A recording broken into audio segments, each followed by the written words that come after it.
అయితే భారతీయ జనతా పార్టీకి మాకు అన్నిటికంటే పెద్ద బలం ప్రధానమంత్రి నరేంద్ర మోదీ.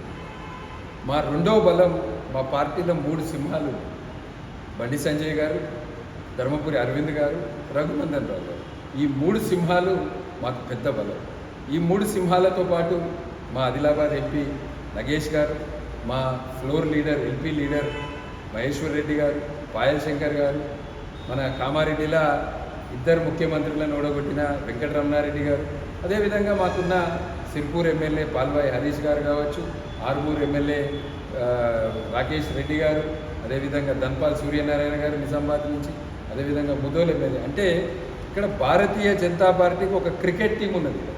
మా జట్టులో 4 ఎంపీలు ఉన్నారు, 7 ఎమ్మెల్యేలు ఉన్నారు. మాది ఒక 11 మంది జట్టు ఉన్నది. కనుక ఖచ్చితంగా మా జట్టు విరాట్ కోహ్లీ నాయకత్వంలో, రోహిత్ శర్మ నాయకత్వంలో భారత జట్టు ఎట్లయితే ప్రపంచ కప్ గెలిచిందో అదేవిధంగా రాబోయే ఎమ్మెల్సీ ఎన్నికలు కూడా గెలుస్తాము.